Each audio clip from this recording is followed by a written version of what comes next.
रात ज्यादातर लोगों के लिए एक सी होती है, शांत, नींद से भरी, थकी हुई। लेकिन मेरे लिए नहीं, मेरी रातें अजीब थीं, क्योंकि मेरे घर के ठीक पीछे एक सदियों पुराना कब्रिस्तान था। लोग कहते थे दिन में यह जगह शांत रहती है, लेकिन रात में यहां कोई नहीं सोता, न जमीन के अंदर न जमीन के ऊपर। मैं हमेशा इसे मजाक समझता था, लेकिन उस रात, जिस रात कहानी शुरू हुई, ऐसा कुछ हुआ जिसने मेरी सारी समझ, मेरा पूरा हौसला सब तोड़ दिया। घड़ी ने जैसे ही 12 बजाए, मुझे यूं लगा जैसे कोई मेरी खिड़की के बाहर धीरे धीरे चल रहा हो।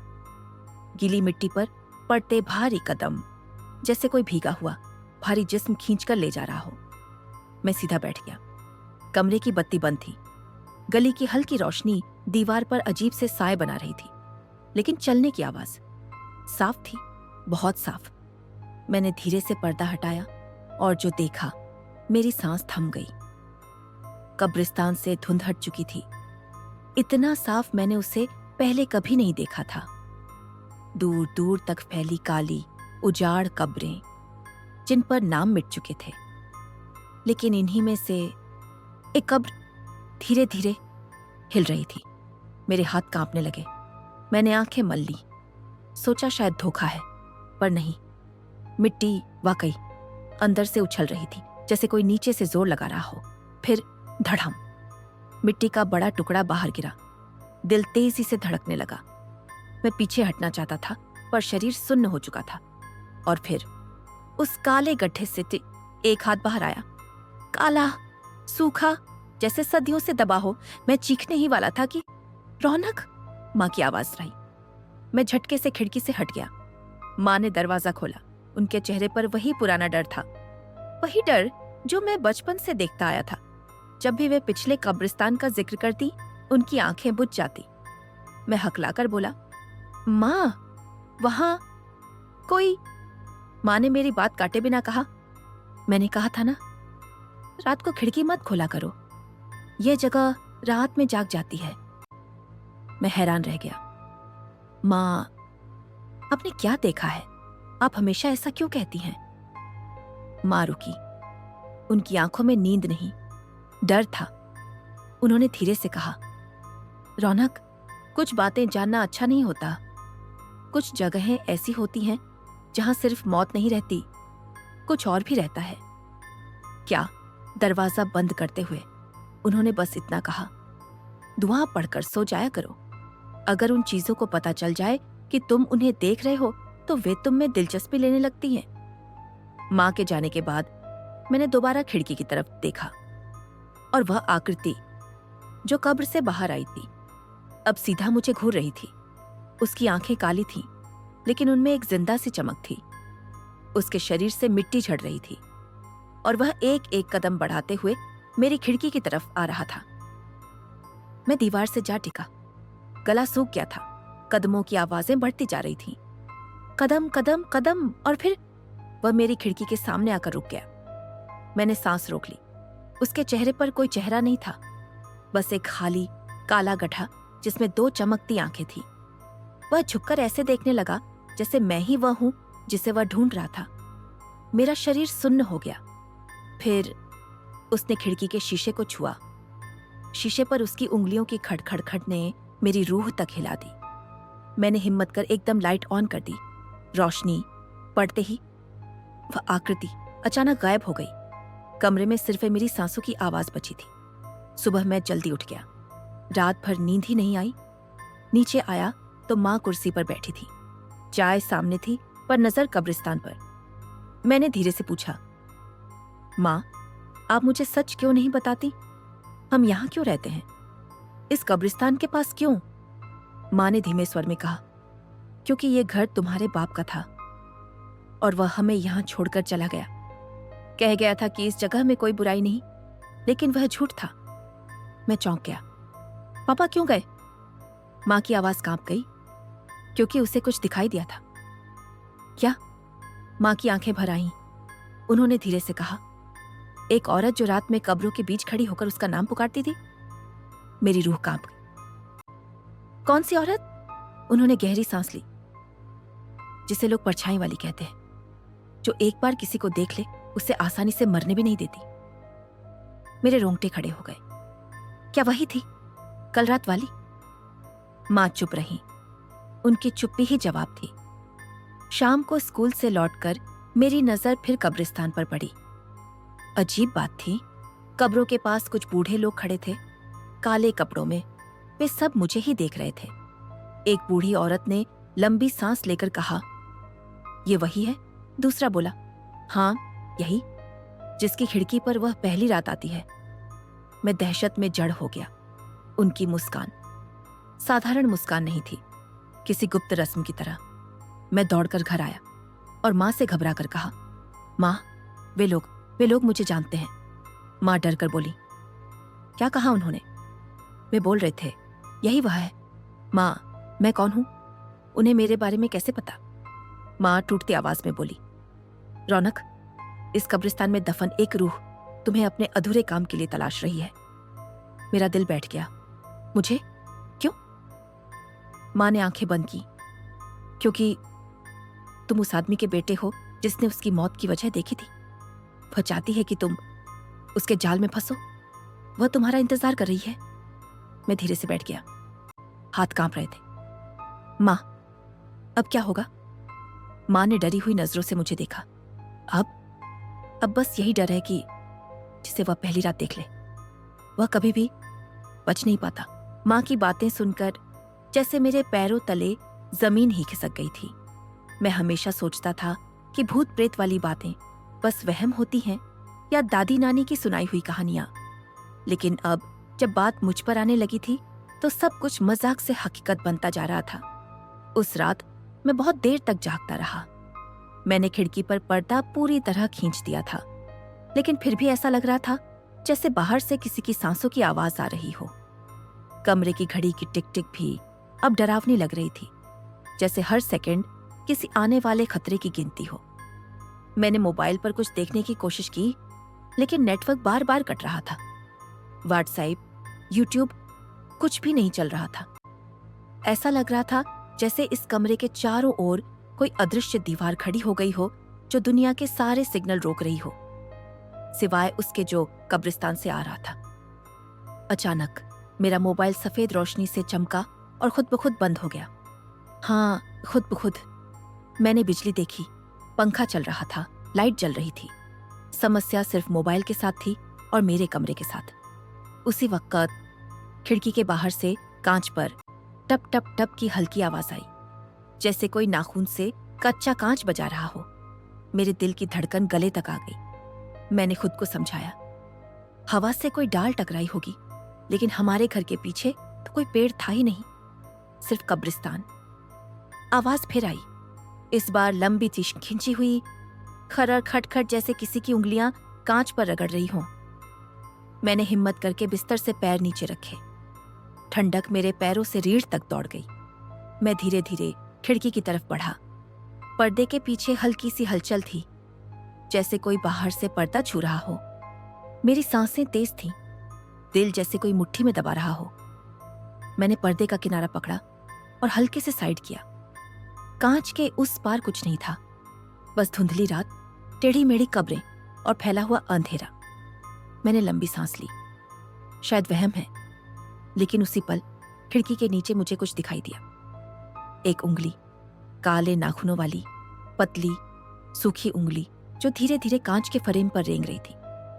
वह नीचे से ऊपर जा रही थी, जैसे कोई चारपाई पकड़कर खड़ा होने की कोशिश कर रहा हो। मैं पत्थर बन गया। वही मिट्टी लगी हुई उंगली ऊपर आ रही थी और कांच के पार जैसे कोई चेहरा उभर रहा हो। कांच की दूसरी तरफ एक धुंधला सा चेहरा, नहीं, चेहरा नहीं, उसकी परछाई। गहरी खोखली आंखें जिनमें हल्की सफेद चमक, जैसे अंदर कोई मोमबत्ती जल रही हो। होंठ दिखाई नहीं दे रहे थे, लेकिन साफ महसूस हो रहा था कि वह मुस्कुरा रही थी, सिर्फ मेरी तरफ। मैं हिल तक नहीं सका। फिर उसकी उंगलियों ने कांच पर कुछ लिखना शुरू किया। कमरे में और ठंड बढ़ गई।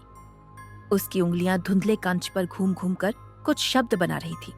मैंने गौर से देखा, उसने लिखा था, तुम आ गए हो आखिर। मेरे मुंह से निकला, कौन? मैं तुम्हें नहीं जानता।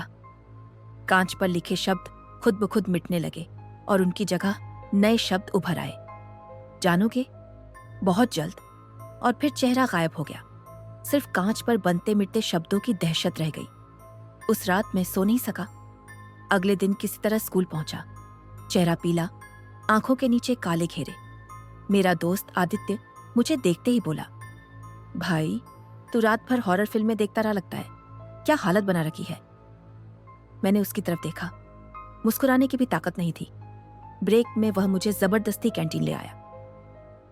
अब बताएगा भी या घर आकर पूछूं? कई दिन से तो अजीब चल रहा है।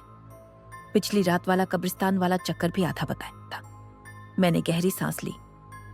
आदित्य, वो कल रात फिर आया था। कौन? वही कब्र से निकलने वाली वो शक्ल। आदित्य हंस पड़ा।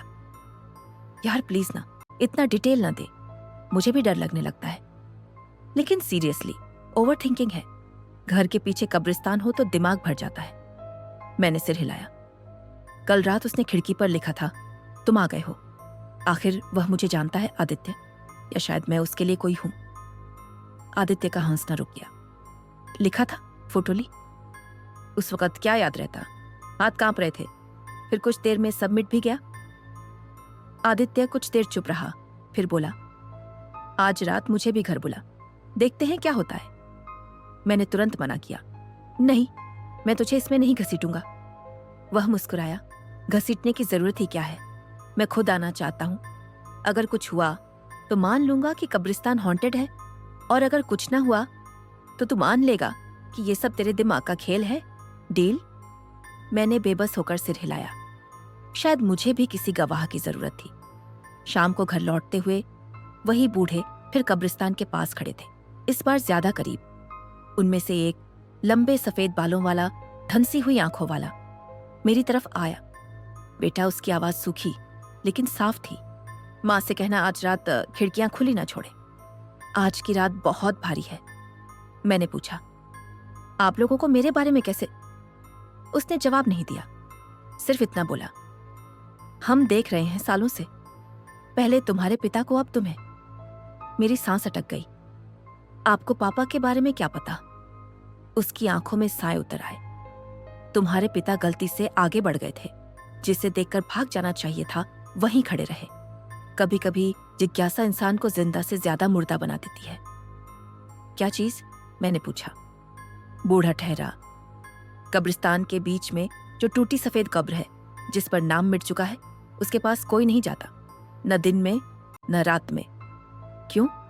उसमें कौन दफन है? उसने मेरी आंखों में गहराई से देखा। मत पूछो, जान लोगे तो तुम्हारी रातें कभी चैन से नहीं कटेंगी। और वह लौट गया। मैं बस यही सोचता रह गया, आज रात वह मुझे नाम से पुकारेगी। 8 बजे आदित्य आ गया। चिप्स पकड़े, चेहरे पर हीरो वाला कॉन्फिडेंस। तो भाई, भूतिया नाइट के लिए तैयार? मैंने उसे घूरा। ये मेरे लिए मजाक नहीं है। वह गंभीर हुआ। ठीक है, मैं हूं तेरे साथ, मिलकर देखते हैं क्या होता है। मां ने हमें देखा, लेकिन आंखों में डर था। रौनक, अगर कुछ लगे खिड़की से दूर रहना, और कभी जवाब मत देना उस आवाज को जो तुम्हें नाम लेकर पुकारे। आदित्य चौंका। कौन सी आवाज? मां ने उसकी तरफ देखा। तुम्हारी समझ से बाहर की चीज है। अगर उसने नाम लेकर बुलाया और तुमने जवाब दे दिया तो वह समझती है कि तुमने रिश्ता स्वीकार कर लिया है। जिंदा और मुर्दा के बीच का रिश्ता, जिससे कोई नहीं बच पाता। आदित्य भी डर गया। 12 बजने में कुछ मिनट थे। हवा ठंडी और भारी हो रही थी। कमरे में अजीब दबाव था। 12 बजते ही गहरा सन्नाटा छा गया। अचानक खिड़की के बाहर से एक बहुत धीमी, बहुत ठंडी आवाज आई।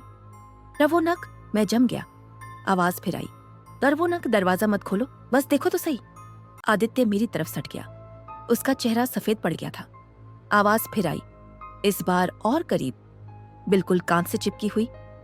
रौनक, मैं बहुत अकेली हूं। मैं कांपने लगा। फिर आवाज बदल गई। लहजा कठोर हो गया। रौनक, तुम सुनते क्यों नहीं? तुम्हारे पिता भी ऐसे ही डर गए थे। ये सुनते ही मेरे मुंह से निकल गया, तुम पापा को कैसे जानती हो? आदित्य ने मेरा मुंह दबा दिया। चुप, पागल है क्या? लेकिन देर हो चुकी थी। आवाज मुस्कुराई। मुझे साफ सुनाई दे रहा था कि वह मुस्कुरा रही है। अच्छा, तो तुमने आखिरकार मुझसे बात कर ही ली रौनक, आदित्य ने फुसफुसाया। अब क्या होगा? खिड़की के बाहर से एक खिंची हुई डरावनी हंसी आई। अब तो बस शुरुआत है।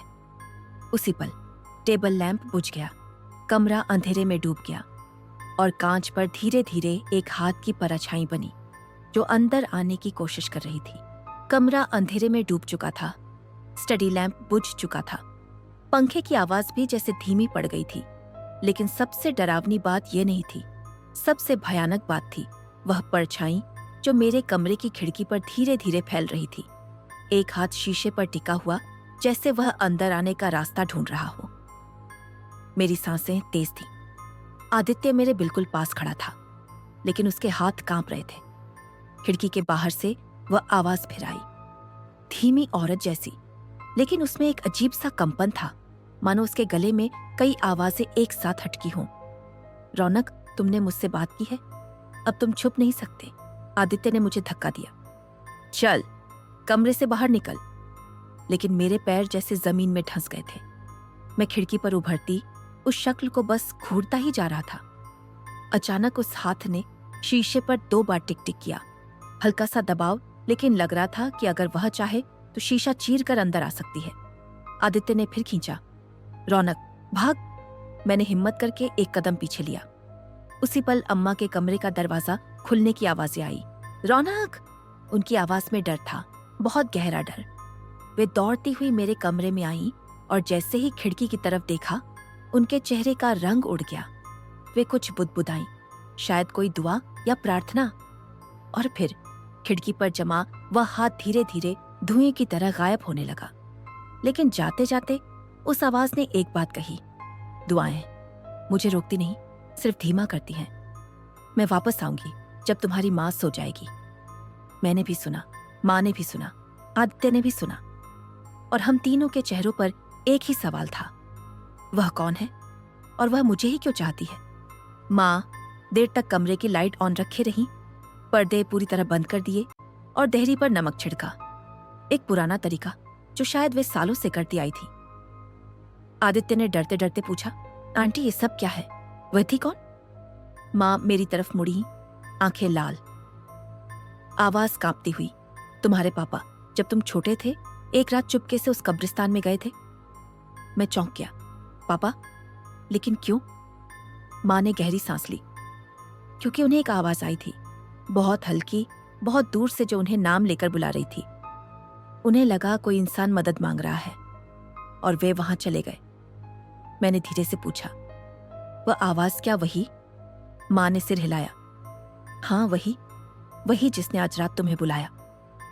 आदित्य ने हैरानी से पूछा, लेकिन आंटी वह आवाज किसी और को क्यों नहीं सुनाई देती, सिर्फ रौनक को ही क्यों? माँ ने आंखें बंद कर लीं। क्योंकि रौनक, तुम्हारे पापा ने मरने से पहले कुछ देखा था, ऐसी कोई चीज जो उस औरत को तुम्हारे खून से बांध देती है। मेरा दिल कांप गया। औरत? कौन औरत? माँ धीरे से बोली, वही जो टूटी हुई सफेद कब्र में है। अगली सुबह आदित्य घर वापस चला गया, लेकिन उसने वादा किया कि शाम को फिर आएगा। उसे मुझे अकेला छोड़ना अजीब लग रहा था। मैं घर के पिछवाड़े से निकलकर कब्रिस्तान के किनारे पहुंचा। दिल में डर था, लेकिन जिज्ञासा उससे ज्यादा। पूरे कब्रिस्तान में एक कब्र सबसे अलग थी, टूटी हुई सफेद पत्थर की, जैसे किसी ने उसे बाहर से नहीं अंदर से तोड़ा हो। मैं करीब गया। मिट्टी पर सूखे फूल बिखरे थे, जिन्हें रात की हवा ने इधर उधर कर दिया था। कब्र के पत्थर पर नाम मिट चुका था, लेकिन एक बात साफ थी, कब्र की मिट्टी हमेशा गीली रहती है, चाहे मौसम कोई भी हो। मैं झुककर देखने लगा कि शायद मिट्टी में कुछ लिखा हो। तभी पीछे से हल्की सी आवाज आई, मत छूना उसे। मैं मुड़ा। वही सफेद बालों वाला बूढ़ा खड़ा था। उसकी आंखों में गहरा दुख था। मैंने पूछा, यहां कौन दफन है? उसने मेरी आंखों में देखकर कहा, मर चुकी है लेकिन दफन नहीं है। मैं समझा नहीं। क्या मतलब? इस कब्र में जिस शरीर को रखा गया था वह शरीर आज यहां नहीं है? कोई उसे ले गया उसी रात, उसने कहा। बूढ़े ने घबराकर चारों तरफ देखा, मानो किसी के सुनने का डर हो। उसकी आत्मा, वह मरने के बाद भी अपने शरीर पर हक छोड़ने को तैयार नहीं थी। मेरे दिल में सिहरन दौड़ गई। तो क्या वह अब भी बाहर घूमती है? बूढ़े एक ने सिर हिलाया। वह अपने शरीर से बंधी है, लेकिन शरीर कैद नहीं रहा, वह आजाद है। और जब कोई उसके शरीर को देख लेता है या उसका नाम ले लेता है, वह उसके पीछे पड़ जाती है। मेरी सांस भारी हो गई। क्या पापा ने उसका शरीर देखा था? बूढ़े ने कहा, नहीं, उन्होंने उससे बात की थी, गलती से, जैसे तुमने अभी की। मेरे कदम लड़खड़ा गए। लेकिन वह मुझे क्यों चाहती है? बूढ़ा पास आया। उसने मेरा कंधा पकड़ा, क्योंकि तुम्हारे पापा ने मरने से पहले उससे किया एक वादा पूरा करने से इनकार कर दिया था, और अब वह वादा वह तुमसे पूरा करवाना चाहती है। मैंने डरते हुए पूछा, कैसा वादा? बूढ़े की आंखें नम हो गईं। उसकी मौत किसी और की वजह से नहीं, उसकी अपनी वजह से हुई थी, और उसकी आत्मा एक ऐसे इंसान को खोज रही है जो उसका बदला पूरा कर सके। मैं पीछे हटा। लेकिन मैं क्यों? बूढ़े ने मेरा हाथ कसकर पकड़ लिया। क्योंकि उसकी आखिरी सांस तुम्हारे पापा के सामने निकली थी, और मरने से पहले उसने तुम्हारे पापा की आंखों में देखकर कहा था, अगर तुम मेरा काम पूरा नहीं करोगे तो तुम्हारा बेटा करेगा। मेरा दिल धड़कना भूलने लगा। क्या वह सचमुच ऐसा कहकर मरी थी? हाँ, और तुम्हारे पापा डर के मारे टूट गए थे। किसी को कुछ नहीं बताया, और कुछ महीनों बाद वे भी चले गए। मैंने कांपते हुए पूछा, क्या वह उन्हें मार कर ले गई? बूढ़ा काफी देर चुप रहा, फिर बोला, नहीं, वह उन्हें सोने नहीं देती थी, ख्वाबों में बुलाती थी, आवाजें देती थी। उनका दिमाग धीरे धीरे टूट गया, और एक दिन उन्होंने खुद को खत्म कर लिया। मेरा गला सूख गया। तो मैं क्या करूं? बूढ़े ने कहा, आज रात जब वह फिर बुलाए तो कभी जवाब मत देना, कभी खिड़की मत खोलना, और सबसे जरूरी, इस कब्र के पास सूरज ढलने के बाद कदम भी मत रखना। मैंने कांपती आवाज में पूछा, क्यों? बूढ़े का लहजा फट गया। क्योंकि अगर तुम इस कब्र के पास अंधेरे में खड़े हो गए तो वह तुम्हें यहीं रोक लेगी, जैसे उसने अपने शरीर को रोके रखा था। उसने आखिरी बात धीरे से कही, आज रात वो तुम्हें बिल्कुल साफ दिखाई देगी, क्योंकि तुमने पहली बार उससे बात की है। और इसका मतलब मुझे रात के 1:30 बजे समझ आया, जब वह मेरे कमरे की खिड़की पर सिर्फ परछाई बनकर नहीं, बल्कि पूरी शक्ल में खड़ी थी। पहली बार उसका चेहरा, उसके कपड़े, उसकी आंखें, सब दिख रहा था, और वह मुस्कुरा रही थी, सीधे मुझे देखकर। खिड़की पर उसकी पूरी शक्ल साफ दिखाई दे रही थी। ये पहली बार था जब वह सिर्फ एक परछाई नहीं, बल्कि एक जिंदा सी, धुंधले साए जैसी औरत थी। उसकी आंखें जैसे काले कोयले पर किसी ने हल्की सी सफेद रेखा खींच दी हो, काली, खाली, गहरी, लेकिन उनकी गहराई में कहीं एक लाल चमक दबी हुई थी। उसके होंठ फटे हुए थे, जैसे वह मुस्कुराने की कोशिश कर रही हो, लेकिन उसके चेहरे पर वह हंसी अटक गई हो। उसके बाल गले तक चिपके हुए थे, गीले, जैसे उसे अभी अभी कब्र से निकाला गया हो। वह खिड़की के इतने करीब थी कि उसकी सांस शीशे पर धूत बना रही थी। हर सांस के साथ उसकी उंगलियां शीशे पर लकीरें खींचती जा रही थी। आदित्य मेरे पास खड़ा था। अब उसका भी हंसी मजाक वाला मूड खत्म हो चुका था। उसके चेहरे पर वही डर था जो मेरे अंदर उबल रहा था। उस औरत ने शीशे पर अपनी उंगलियों से लिखा, मैं तुम्हारा इंतजार कर रही थी। मेरा दिल जैसे सीने में गिर पड़ा। मैंने आदित्य की तरफ देखा। वह मुझे पीछे खींचना चाहता था, लेकिन मैं जैसे पत्थर का हो गया था। मेरी नजर उसकी नजर से जुड़ गई थी, और मैं हट ही नहीं पा रहा था। उसकी आवाज़ इस बार बिल्कुल पास से, ऐसे जैसे मेरे कानों के अंदर से आ रही हो। रौनक, तुम्हारे पिता ने वादा तोड़ा था, तुम करोगे या तुम भी? उसने अपने गले की तरफ इशारा किया। उसका गला एक तरफ झुका हुआ था, जैसे टूटा हुआ हो। मैं कांप गया। क्या यही हाल पापा का भी था? अचानक पीछे से अम्मी दौड़ती हुई आई और मेरे हाथ पर जोर से थप्पड़ मारा। नजर मत मिलाना उससे, रौनक, पीछे हट जाओ। अम्मी ने तुरंत पर्दे खींच दिए। आदित्य ने मुझे पीछे धकेला, लेकिन पर्दे बंद होने के बावजूद उसकी आवाज साफ सुनाई दे रही थी। तुम मेरी बात अधूरी छोड़कर किसी पर्दे से बच नहीं सकते। मैं घुटनों के बल बैठ गया। मेरी सांसें टूटने लगी। अम्मी ने मेरा चेहरा थामा। मेरी तरफ देखो, उधर मत देखो, वह तुम्हें अपनी तरफ खींच रही है। आदित्य ने कहा। आंटी अब क्या करें? अम्मी ने कोई जवाब नहीं दिया। उनके हाथ कांप रहे थे। उन्होंने बिस्तर के नीचे से एक पुरानी लोहे की चाबी निकाली। वह चाबी देखकर मेरा दिल बैठ गया। ये किसकी है? मैंने पूछा। अम्मी की आंखें नम हो गई। तुम्हारे पापा उस कब्र को खोलने वाले थे जिसमें उसका शरीर बंद था। ये उसी कब्र की चाबी है। आदित्य चौंक गया। मतलब कब्र को ताला लगाया है? अम्मी ने सिर हिलाया। हाँ, क्योंकि उस औरत की मौत आम नहीं थी। मैंने कांपती आवाज में पूछा। किसने मारा था उसे? अम्मी ने धीरे से कहा। कब्रिस्तान के मौलवी ने और बाकी गांव वालों ने, क्योंकि वह मरने से पहले सबके घरों की खिड़कियों पर खड़े होकर नाम लेकर बुलाती थी। मेरे पैरों में सिहरन दौड़ गई। तो फिर उसे दफन क्यों किया गया? क्योंकि उसकी आत्मा को कोई जलाने की हिम्मत नहीं कर पाया। उन्होंने उसे ताला लगाकर कब्र में बंद कर दिया था। आदित्य ने पूछा। लेकिन वह बाहर कैसे आ गई अगर शरीर अंदर था? अम्मी की आवाज टूट गई। क्योंकि तुम्हारे पिता ने गलती से वह ताला खोल दिया था। कमरे में सन्नाटा छा गया। मैंने धीरे कहा। पापा, वह कब्र पर क्यों गए थे? क्या खोजने? अम्मी ने आंखें बंद की और पहली बार सच बताया। तुम 5 साल के थे। रात को नींद में बार बार उसका नाम लेते थे। मैं शस्त रह गया। मैं? कौन सा नाम? अम्मी ने गहरी सांस ली। जिएलन। जैसे ही नाम लिया गया, कमरे में हवा ठहर सी गई। खिड़की के बाहर एक धीमी हंसी गूंजी।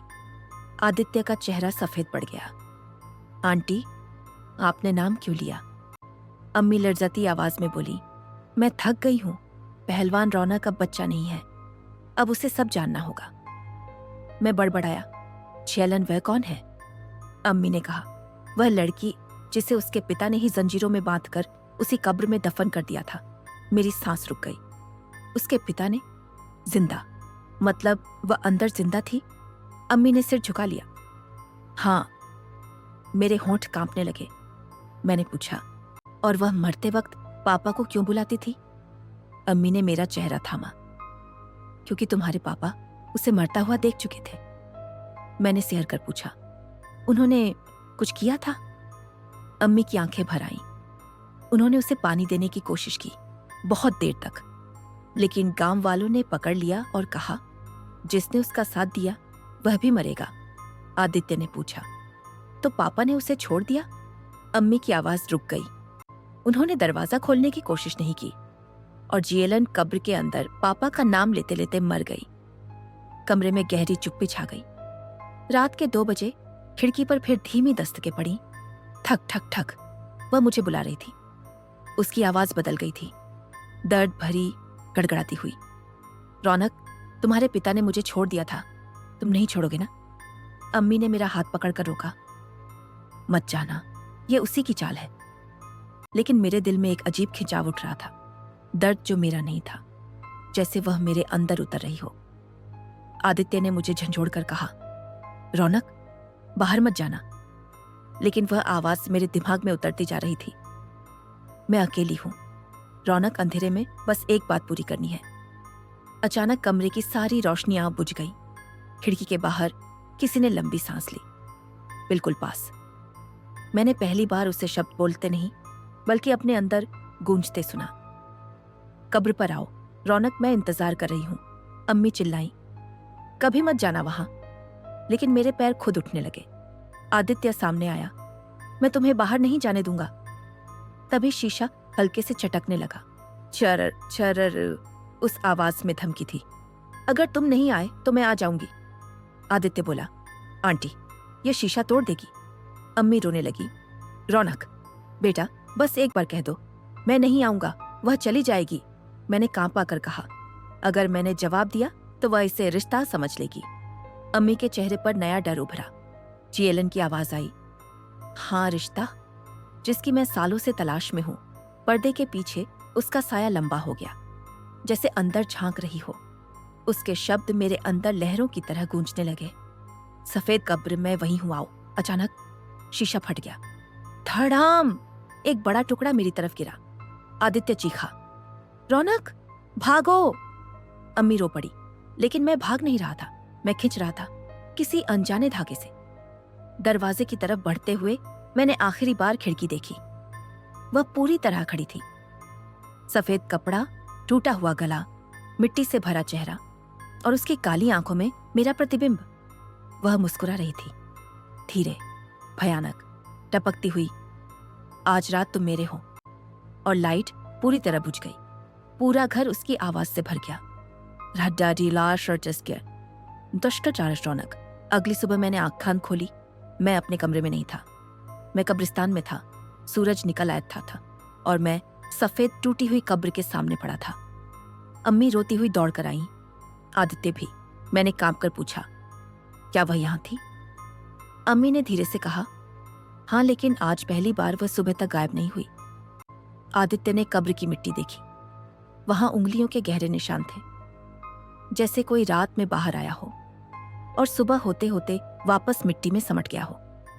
मैंने हकलाकर पूछा, अब वह क्या करेगी? अम्मी ने मुझे गले लगा लिया। अब वह तुम्हें छोड़ने वाली नहीं है। आदित्य ने आसमान की तरफ देखा। अब तो कहानी शुरू हुई है। मैंने कब्र की तरफ देखा।